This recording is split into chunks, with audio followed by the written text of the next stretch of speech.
Hello everyone, physics educator channel में आपका स्वागत है।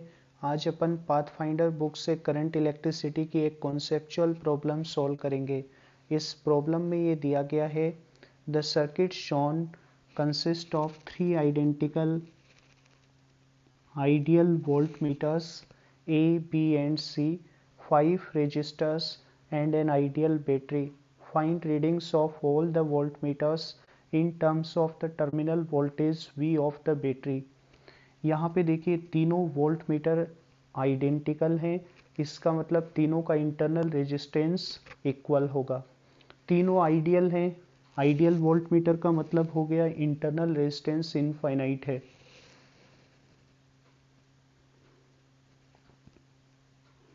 आइडियल वोल्ट मीटर सर्किट से कोई करंट विड्रॉ नहीं करेंगे। तो फिर अपन ये कैसे पता करेंगे कि तीनों वोल्ट मीटर्स की रीडिंग क्या है, क्योंकि तीनों वोल्ट मीटर आपस में कनेक्टेड हैं। तो इनकी रीडिंग पता करने के लिए दो तरीके हैं। अपन वोल्ट मीटर्स को कैपेसिटर्स से रिप्लेस कर सकते हैं। इन वोल्ट मीटर्स को 3 आइडेंटिकल कैपेसिटर्स से रिप्लेस कर देते हैं, क्योंकि अपने को पता है कैपेसिटर स्टेडी स्टेट में सर्किट से कोई करंट विड्रॉ नहीं करता, यानी जब कैपेसिटर पूरी तरह चार्ज हो जाता है तो अपने थ्रू कोई करंट पास नहीं होने देता। दूसरा तरीका ये है, अपन तीनों ही वोल्ट मीटर्स को इनके इंटरनल रेजिस्टेंस से रिप्लेस कर देते हैं और मान लेते हैं तीनों का internal resistance tending to infinity है।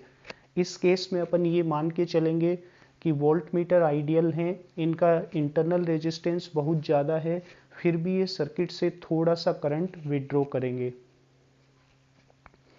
इन दोनों ही मेथड्स से अपन ये पता कर सकते हैं कि तीनों वोल्ट मीटर्स की रीडिंग क्या होगी। मैं तीनों वोल्ट मीटर को इस प्रॉब्लम में कैपेसिटर्स से रिप्लेस करूँगा। तो नेक्स्ट अपन इस प्रॉब्लम को सॉल्व करते हैं। यहाँ पर देखिए सर्किट की इस ब्रांच में कोई करंट फ्लो नहीं करेगी, इस ब्रांच में भी कोई करंट फ्लो नहीं करेगा। इसका मतलब ये तीनों रेजिस्टेंस सीरीज में होंगे, क्योंकि इनसे सेम करंट फ्लो कर रही है। अगर ये सीरीज में है तो बैटरी की वोल्टेज तीनों पे इक्वली डिवाइड होगी, क्योंकि तीनों आइडेंटिकल रेजिस्टेंस हैं। तो अपन ये देखेंगे इस रेजिस्टर पर वोल्टेज ड्रॉप होगा V/3, इस पे भी वोल्टेज ड्रॉप होगा V/3 और इस पे भी वोल्टेज ड्रॉप होगा V/3।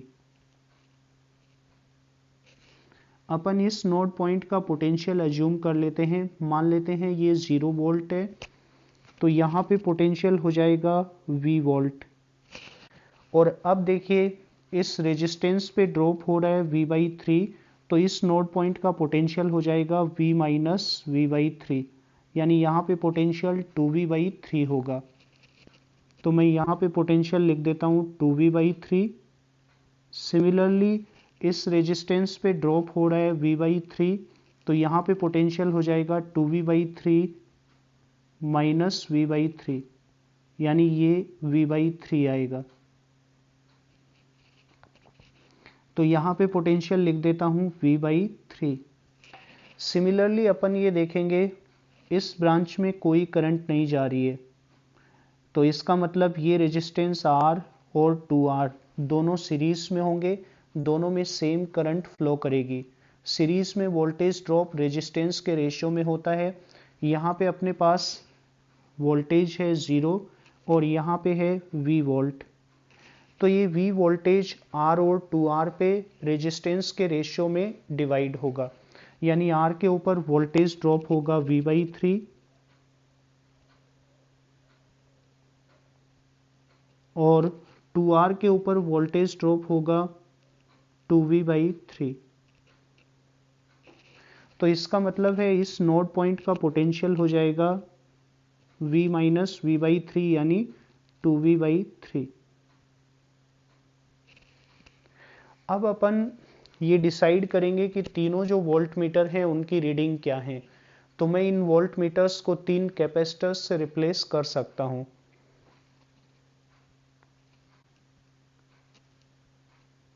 ये 3 कैपेसिटर हैं आइडेंटिकल कैपेसिटर हैं जिनका कैपेसिटेंस मैं C ले लेता हूं। अब इन वोल्ट मीटर्स को हटा के मैं ये 3 कैपेसिटर्स कनेक्ट कर देता हूं, क्योंकि स्टेडी स्टेट में कैपेसिटर भी सर्किट से कोई करंट विड्रॉ नहीं करेंगे। तो पहले अपन इन तीनों वोल्ट मीटर्स को हटा देते हैं।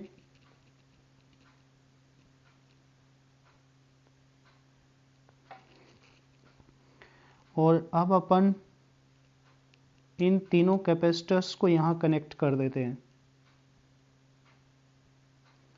तो अपने पास ये सर्किट हो जाएगा।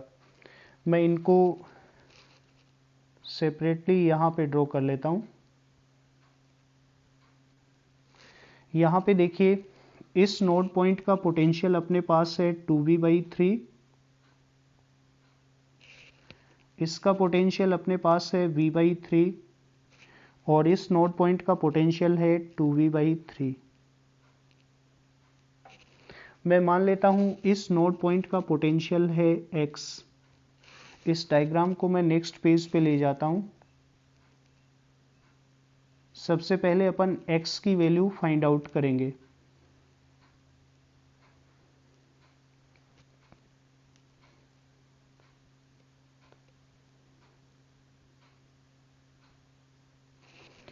x की वैल्यू पता करने के लिए अपन इन तीनों कैपेसिटर्स की जो आइसोलेटेड प्लेट्स हैं उनको कंसिडर करते हैं।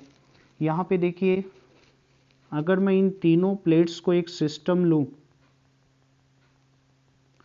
तो ये एक आइसोलेटेड सिस्टम हो जाएगा और आइसोलेटेड सिस्टम पे टोटल चार्ज कंजर्व्ड होना चाहिए। इनिशियली ये तीनों प्लेट्स अनचार्ज्ड हैं, तो बाद में भी इन पे टोटल चार्ज 0 ही होना चाहिए। अगर मैं मान लेता हूँ A की इस प्लेट पे चार्ज है QA, B की इस प्लेट पे चार्ज है QB और C प्लेट पे चार्ज है QC, तो QA plus QB plus QC must be equal to 0। अब QA की वैल्यू कैसे लिखेंगे? तो कैपेसिटर A की इस प्लेट पे चार्ज अपने को पता करना है। कैपेसिटर पे चार्ज कैसे लिखेंगे? Capacitance multiplied by voltage difference. तो A कैपेसिटर के ऊपर जो वोल्टेज डिफरेंस है वो हो जाएगा x माइनस 2V/3। सिमिलरली अपन कैपेसिटर B की प्लेट पे चार्ज कैलकुलेट करेंगे। ये हो जाएगा capacitance multiplied by voltage difference x minus 2V/3। Capacitor C की प्लेट पे चार्ज कैलकुलेट करते हैं। ये हो जाएगा C multiplied by voltage difference x minus V/3 is equal to 0। C तो कॉमन है, इसको पूरे इक्वेशन को C से डिवाइड कर देते हैं तो C तो कट जाएगा। अपने पास ये आ जाएगा 3x is equal to 2V/3 plus 2V/3 plus V/3 जो हो जाएगा 5V/3, यानी x की वैल्यू अपने पास ये आ जाएगी 5V/9। अब तीनों वोल्ट मीटर्स की रीडिंग इन तीनों कैपेसिटर्स के अक्रॉस पोटेंशियल डिफरेंस के बराबर होगी। जैसे वोल्ट मीटर A की रीडिंग को अगर मैं VA से डिनोट करूं तो VA हो जाएगा कैपेसिटर A के across voltage difference. Capacitor A के अक्रॉस वोल्टेज डिफरेंस क्या होगा? 2V/3 माइनस x की वैल्यू है 5V/9। ये वैल्यू अगर कैलकुलेट करें तो ये अपने पास आएगा, LCM ले लेते हैं 9 और यहाँ पे आ जाएगा 6V माइनस 5V, यानी वोल्ट मीटर A की रीडिंग हो जाएगी V/9। Similarly volt meter B की रीडिंग भी इतनी ही आएगी, क्योंकि इसके टर्मिनल्स के अक्रॉस भी सेम पोटेंशियल डिफरेंस आ रहा है। 2V/3 माइनस x की वैल्यू है 5V/9 और ये भी उतना ही आएगा V/9। अब वोल्ट मीटर C की रीडिंग हो जाएगी कैपेसिटर C के टर्मिनल्स के अक्रॉस पोटेंशियल डिफरेंस, जो ये रहेगा 5V/9 यानी x माइनस V/3। यहाँ पे मैं 9 LCM ले लेता हूँ तो ऊपर आएगा 5V माइनस 3v, तो ये हो जाएगा 2v/9।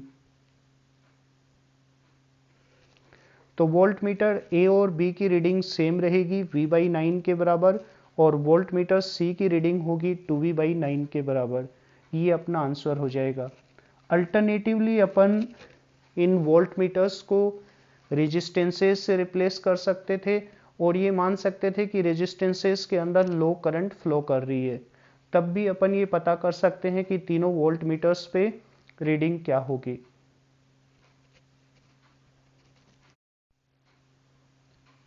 तो फ्रेंड्स, पाथफाइंडर की इस प्रॉब्लम को सॉल्व करने के लिए मैंने जो मेथड अप्लाई किया है वो मेथड आपको अच्छे से समझ में आया होगा। ऐसी ही अदर इंटरेस्टिंग प्रॉब्लम्स के लिए आप फिजिक्स एजुकेटर चैनल को ज़रूर सब्सक्राइब कीजिए और इस वीडियो को लाइक और शेयर करना ना भूलिए।